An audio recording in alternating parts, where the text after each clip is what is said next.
What's up everybody, welcome back to a brand new video on Lexalexus. Today it is the championship review for match day 17. We've got so many incredible results from an incredible weekend of championship football. We've also got two midweek games that we'll be predicting in the second part of this video. Before I start off though, on the left hand side of the screen is the updated Championship Prediction League, a final update.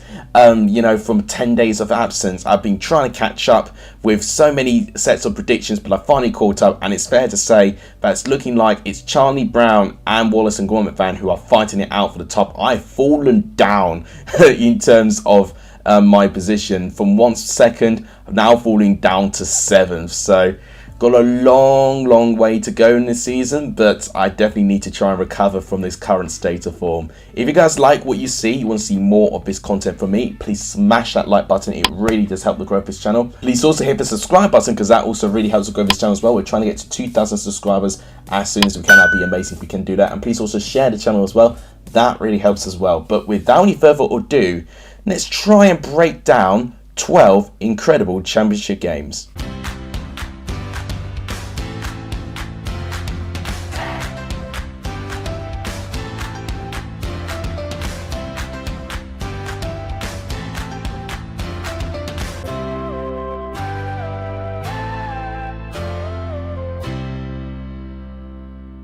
Let's start off with the Lancashire derby between Blackpool and Preston. It's ended Blackpool 4, Preston 2, and I can tell you this, nobody predicted this score. No one got anywhere close. We had a very small number of people predicting a Blackpool win. Blackpool really took the game to Preston, and Preston could not deal with the intensity. Jerry Yates got Blackpool the lead. Ben Wyman equalising from the penalty spot a couple of minutes later after that. And when I went to 1-1 half time, I thought, okay, this game's looking a little bit open. It really could go either way here.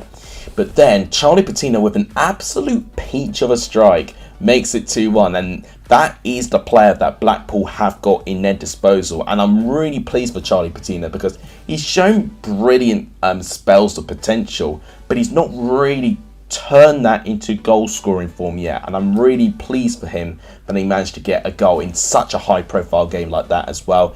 Jerry Yates scores the second to make it 3-1, and that made things relatively comfortable for them. Karen Connolly with an own goal in the 89th minute made things a little bit interesting, but as Preston try and push for the equaliser, Freddie Woodman's called off his line, and CJ Hamilton, his first goal since March, manages to make it 4-2. And if you can see the momentum here, you think that Preston actually dominated a tiny bit, especially in the start of the second half. But I definitely think when Blackpool got that second goal, when they went ahead, I think Preston did not cope with it at all, and I'm a bit worried about them going forward now. Blackpool, this is a brilliant win for them. It puts them on 19 points, and I've got to say, if Blackpool turn in those performances like that, especially in their home games, that could really help them come to the end of the season. Now we've made it to the 3 o'clock kickoffs. Let's talk about Blackburn 2, Birmingham 1. So Blackburn have managed to end their streak of win and the loss train, because as you can see here, they've won 3 games in a row, which puts Blackburn on 30 points. And no team has won more championship games this season than Blackburn Bloody Rovers. That is incredible in itself. Birmingham were going into this game with the best defensive record in the league, and they still only conceded 15 goals in this season so far. And I've got to say, I think Eustace is doing a remarkable job considering the off-the-field problems that Birmingham are having. With this game, you can see that Birmingham mainly had the attack momentum now. If you see the stats, Birmingham has 17 shots to Blackburn's 5. But what we saw here is that Blackburn, with only 2 of their 3 shots on target, turned into 2 goals. So Birmingham were looking pretty wasteful. They did get 1 goal back, so they were 2-0 down from Sam Gallagher and Adam Wharton. Scott Hogan finally put one of his chances to bed to make it 2-1. But by that time, it was too little too late for me. And I think the substitution of Jukovic, Deeney, unfortunately, I just don't think 15 minutes was quite enough time for Birmingham to get any control from this game, sadly for them there. But for Blackburn, it's a great win still. Whether they'll stay up there, I highly doubt it, to be honest. But it's clear to me that Blackburn are a team that you cannot underestimate. They've clearly got a good way of playing, and it's dealt them brilliant results. I mean, as I said, they've won more championship games than any other team so far. So they clearly know what they're doing, and you definitely can't mess with them. As with Birmingham, I think they'll bounce back. If they continue performing as well as they are, I think Birmingham will continue to thrive, and they'll eventually start getting a bit more consistency in their attacking line to get more goals and more points on the board. To a snooze fest now at the Riverside. It's ended Middlesbrough 0, Huddersfield 0. Middlesbrough still not really confirmed their manager as of recording. They may have confirmed their manager by the time this video comes out on the Monday. Michael Carrick, a very strong favourite as of now. But what can I really say? I mean, you can see from the momentum that Huddersfield actually had a little bit more of it in terms of the attack momentum there. Stats, I think, will be a good way for me to indicate. So you can see Huddersfield had 4 shots on target with their 10. Middlesbrough only having 2 shots on target at home with 11 shots. So once again, both sides looking relatively wasteful with their opportunities. Both teams lacking that final ball to really cut those teams open. So I think, for what I've learned from this team, and this game especially, I think both teams really need work. They really need work to install some confidence. And honestly, if they don't work on it, they could potentially be in danger moving forward, to be honest. Millwall on absolute fire now in this season, it seems. They've now gone to 4 wins in a row with that 2-1 victory over West Brom. It was one of the very few comebacks we had in the Championship, and it was a very, very late one, better late than never, and it was one of the couple of examples where a red card has completely sabotaged the team to get anything out of it. So it started off with John Swift scoring the goal and Jed Wallace getting an assist against his former club. So things was going really well for West Brom at the start. But Callum Stiles equalises 18 minutes later to make it 1-1 going into half time. And then throughout the second half, with just a couple of substitutions, and you can see very little momentum there, Mill just growing into it. West Brom having a spell, but they're not taking advantage, getting frustrated, and Cole Bartley produces 2 yellow cards within the space of nearly 20 minutes, gets himself sent off, and lo and behold, 4 minutes since West Brom were down to 10 men, Tyler Burry scores the winner. Incredible, honestly. And West Brom actually had a brief problem of discipline last year, and it did cost them a couple of times, and this is one example of how it's cost them this season. They are 23rd place. Do not scratch your eyes. West Brom are 23rd place. They really need to announce this manager. Carlos Corberán is the heavy favourite at the moment. God, he's got to have a real job on his hands at the moment just to reinstate some confidence. Their squad, without a doubt, is too good to go down. It just needs an identity, and it needs a new lease of life, some confidence, and I think West Brom will start being a little bit more consistent with Millwall. The fact that they've won this great form at the moment, they're in the top 6, ahead of the likes of Norwich, who have started the season so well. I think if Millwall continue to be as good as they are at home, they will be right up there. It's really just going to be down to their away record. I really sound like a broken record, but Millwall do fall short a lot of the time because of that. So I hope that, looking at how well they can play in some circumstances there, they can take that. They really can have some great potential. I think their signings are doing really, really well at the moment. And I do think Millwall, if they get things right, they can be a team full of potential. This game was a small victory for me, since it was the only score prediction I managed to get correct in terms of all of the games this weekend, although it was made really, really nervy in terms of the final couple of minutes as Wigan hit the bar near the end. They took the lead, QPR, near the start in the 12th minute. Sam Field getting the goal, Joe Hansen getting the assist. Broadhead, however, gets an equalising goal, with Will Keane doing well getting the assist. Leon Balogun, within 2 minutes, makes it 2-1 to QPR. So I'm really impressed of QPR's bounce back ability, and for that they've held that lead, and it was a very tight second half as well. You can see that Wigan really huffing and puffing, trying to get something out of this, but QPR managed the game well, and they got a result out of it, and that really is encouraging. Still first place as well, with a game in hand from second place Blackburn as well. I have a feeling that I think Burnley could catch them, but they are doing all of this without the likes of Chris Willock, which tells me that Michael Beale is creative enough to find ways to fill gaps of first team players, and that is going to be a very important asset, especially when we're going to get players going to the World Cup as well, coming soon as well. So good stuff for QPR. With Wigan, it's not a terrible performance, but they've got to be quite careful. It's 3 defeats in a row, and they've definitely been the one team out of the 3 newly promoted teams which I don't think has settled the best, to be honest. But I definitely see potential there. It's now just seeing if they can find a way to consistently churn good results. Reading and Bristol City has ended Reading 2, Bristol City 0. This definitely answers my question of both Reading and Bristol City being remarkably inconsistent. And I think I even mentioned that Bristol City had a loss-win chain. And I was scared to predict Bristol City to win since it would mean it'll break the chain. And lo and behold, their loss-win chain has continued since they lost this game here. And was it deserved? Yes, I do agree. I think it was deserved. Andy Carroll scoring the last goal in the 93rd minute, making it game over. But Mamadou Luan getting the all-important goal to break the deadlock. Thomas with the assist, making it 1-0. And Andy Carroll, as I said, finishing it off. Stats-wise, you saw 15 shots to 5. 0 shots on target for Bristol City. And that does concern me. So for me, Reading earned this win. Reading just outside of the top 6 following the fact they had 3 straight defeats. But now that Paul Ince is now back to full fitness, I'm hoping he can now develop a little bit more and get more involved in terms of communicating the play.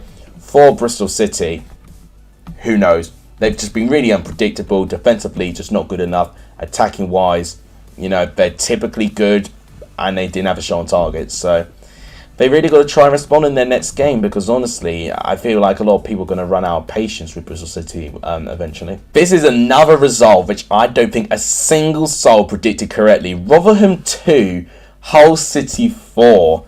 Hull are going through a mad run of form right now, and really out of nowhere, 2 wins in a row, and both scored plenty of goals. 2 great away wins, 3-1 against Blackpool, who turned Preston over, and then 4-2 against Rotherham, where Rotherham have only lost, I think, 3 games prior to this matchup.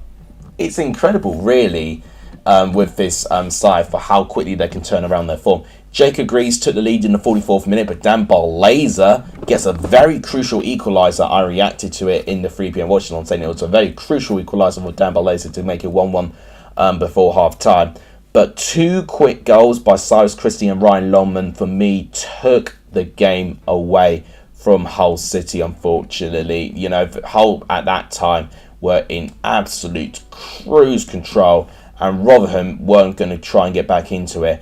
And especially to the case when Ozan Tufan scored to make it 4-1 to Hull City. Despite Georgie Kelly, the young striker, getting a goal for 4 minutes after that, with Tommy's getting an assist against his former club. It's a very unhappy return for Tommy, since Hull City managed to take all 3 points. And Rotherham, with that defeat, puts them in 12th place in the table. I'm still a little bit hit and miss with Matt Taylor. I think he can produce the goods. It's just I'm a little bit apprehensive following for that they've been only losing 1 game with Paul Warren in charge, and they've already squeezed 3 defeats as Matt Taylor took over. So it was going to be natural. I don't think, filling with these big shoes to fill, it was never going to be easy for Matt Taylor. But I do have faith that he would be able to lead Rotherham to the right direction. I think it's all about just being patient. What a top of the table clash we had at Bramall Lane. Sheffield United 2, Norwich 2. Definitely, if you see the attack momentum, a game of 2 halves. You can see that Norwich had more of the attack momentum there, and that led to their 2 goals. Timu Pukki scoring a double, but then in the second half, I don't know what Hecky Bodden said to Sheffield United, but they really, really were determined. Ben Osborne made it 2-1. Oliver McBurney completed the comeback, making it 2-2. The dramatic moment, though, was that Pukki had the chance to give Norwich the win. A pretty controversial decision by the sounds of things. Sargent wanted to take the pen. Pukki took the ball off him, took the pen, and it was a poor penalty. Adam Davis saved from the spot, and ultimately, because of that, Norwich failed to get 3 points here. And that would have been a crucial 3 points as well, to get 3 away points against your top 6 rivals as well. But they do miss out, and because Norwich didn't win, they're still out of the top 6 actually. Sheffield United, with that draw, it's still a really long losing and winless run from both Norwich and Sheffield United. Both definitely, for me, need to sort things out defensively, and I definitely think they need more control. They need to dictate games a bit more Both teams seem a little bit more fatigued, that their confidence has gone down a little bit. Both teams need to really dig deep into that confidence that they had, right at the start of the season, and try and hit the reset button, because it's a long, hard season, the Championship, and it feels like both these teams are already feeling like the hangover of having the last couple of games of the season, and we're only in match day 17.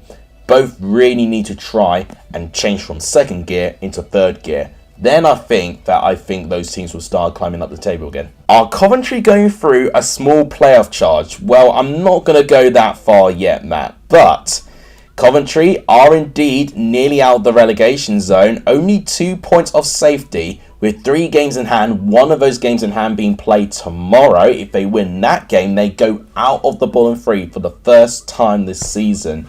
I think for Coventry fans, I just don't think they can contain their excitement any longer. There's 3 wins in a row for them now, and 3 of those wins actually accumulate to the 4 wins that they had in all of their 13-game season so far. Did they deserve it? By the looks of things, no. Look at that. Stoke had a lot of the attack momentum, but Coventry stayed within the game, defended well, and definitely caught Stoke napping. Jamie Allen got the first goal with Gustavo Hamer getting assist, but Gustavo Hamer scoring an absolute peach of a strike to make it 2-0. Casey Palmer again involved with the goal contributions this time as well. I'm pleased for Casey Palmer that he's been a bit more of an important part of the team now. Despite Stoke having 11 shots, they actually had less shots on target than what Coventry had. So whilst I said that Stoke definitely looked better on the attack momentum, I would argue that Coventry, despite not holding a lot of the ball, barely any of it, they used the ball and their attack better. So definitely Coventry had a great performance there to get an away win. Stoke is always quite a tricky team to get anything out of. And I think for Stoke, once again, like Bristol City, they just seem very inconsistent with a really good squad on their hands. So I hope for both of their sake they can turn it around, because I definitely think both of those teams have got a lot to give. It's fair to say that quite a few of you predicted Burnley to beat Sunderland, but I don't think anyone predicted a 4-2 victory, a 6-goal thriller at the Stadium of Light. I mean, what more could you have won? And a comeback as well. Sunderland going 2-0 up, 2 goals in 4 minutes. Diallo and Dan Neil getting the goals. 2-0 at half time. Vincent Kompany, however, completely takes the game by the scruff of the neck, tells his team to add that extra intensity and press. And just like that, within a moment, within 37 minutes, Burnley score 4 goals. Nathan Taylor with the first, Manuel Benson getting the second, Zaharai, who's proving to be a great player. I think that's his second goal in 2 games now for Zaharai in the 69th minute. And it was game over when Josh Brownhill made it 4-2. And that win for Burnley puts them in 3rd place on the table with a game in hand over Blackburn. For me, the fact they've only lost 1 game at this stage of the season is astonishing. No team in the Championship has got that level of consistency. The only thing that'll let Burnley down is that they've drawn more games than they've won.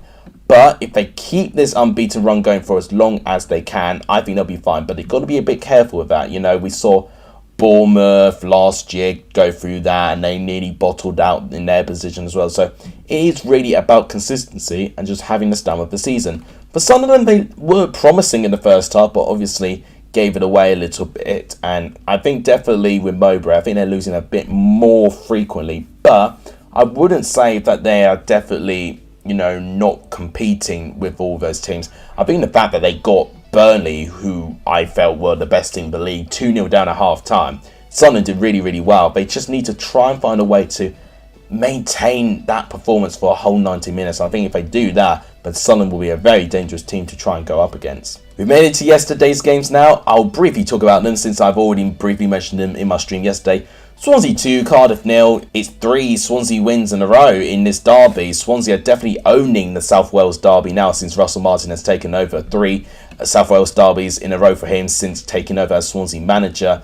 I definitely think the game was dominated by the red card. I mean, at the time, I didn't really like a red card being awarded, because I felt, for me, those teams were really, really close. And for a team to go down to 10 men so early on, I just think it ruins the competitiveness of the game. But looking back at the challenge, it's petulant, and Callum Robinson, unfortunately, no matter if he's right or wrong, should not react in the way that he did by hitting the ball at Ben Cabanga's face. shouldn't do it. So it got sent off, and Hudson definitely didn't look pleased. It was only a matter of time before Swansea managed to get something, and they did get the opening goal. Oliver Cooper, with Luke Cundle getting the assist, who's been a Swansea player at Cooper, I think, for over 10 years, correct me if I'm wrong, so an academy player from Swansea, to get a goal in the South Wales derby. Must be a French kiss moment for him. Honestly, that would literally be a dream come true.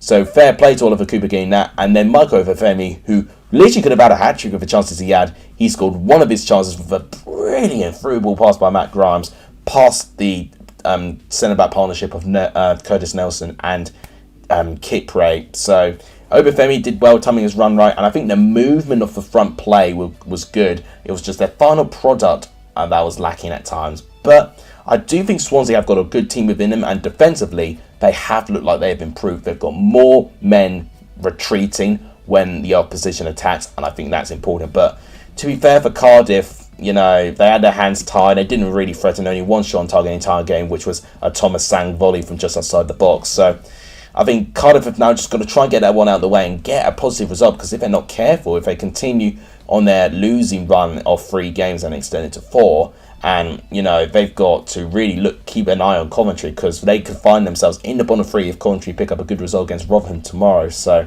nervy times for Cardiff, but they really got to try and learn not to get into those awful situations. And the M1 derby concludes with Watford taking the bragging rights. 4-0 it ends. I mean, that is demolition if I've ever seen it. With stats, you could see 13 shots to 9, 8 shots to 3. So shots wise, not that bad, and possession wise, you know, quite close as well. But the difference is the quality of the chances. 8 of those 13 were on target, and only 3 of the 9 there. With the big chances missed, we actually saw 2 each from Watford and Luton, which tells me that Luton were able to carve Watford open at times, but their clinical nature just wasn't there. Them being clinical was why Luton were climbing up the table and were having this unbeaten run, but that's a very bad defeat on Luton's season now. 24 points, and it does make them fall a couple of places as well, and missing a really good chance to actually cement their place in the top 6 this weekend as well. For Watford, they've got a lot of catching up to do, but we saw great performances, especially from the likes of Kayembe, Sarr getting the goal. We saw João Pedro getting involved, Truce Decon, Keenan Davis all scoring goals. Keenan Davis scoring a brilliant goal with great technique, by the way. So I definitely think there's definitely some good stuff there. When it goes well, Watford's team can play unbelievably well. They just need to be a bit more adaptable when situations don't go their way. So guys, that wraps up my review of match day 17 in the Championship. This is what the table is looking like before we have our 2 midweek games. QPR and Blackburn still top of the league. Burnley, Swansea, Sheffield United and Millwall now entered to the top 6 for the first time this season. In terms of the teams in danger, I'm looking at Blackpool, Wigan, Middlesbrough and Cardiff, with Coventry, West Brom and Huddersfield currently occupying the bottom 3. So before I conclude this video today, I'll give you my predictions for the 2 Championship midweek games. Coventry, Rotherham, for me, I think it'll be a Coventry win. I think it's going to be a 2-1 victory. I know they've been keeping clean sheets, but I think Rotherham might test them. So I don't think it'll be as one-sided as it may suggest. I think it'll be 2-1. And finally, Burnley and Norwich. I mean, I might regret it because Burnley have just been on absolute fire recently. 4-0 against Swansea and then obviously 4-2 against Sunderland. But I'm going to go for a 1-1 draw. I just think Norwich are very tough competition. And I think definitely in their first half performance against Sheffield United showed that there's still something within them. But if it was not 1-1, I would be edging for a Burnley win. But I'm going to compromise and say it'll end as a 1-1 draw, and I'll see if I'm right. So guys, make sure you comment those 2 games in the comments down below so you guys can enter into the prediction league. But other than that, that will be everything wrapped up for today. If you guys enjoyed it, please give the video a like. It just tremendously helps the channel. Please do hit the subscribe button if you're not done so. It really helps the channel. And please also share the channel too. All of that helps as well. Thank you guys so much for watching. You guys are legendary for joining in for this video. And as always, I'll see you guys soon. Take care, everyone.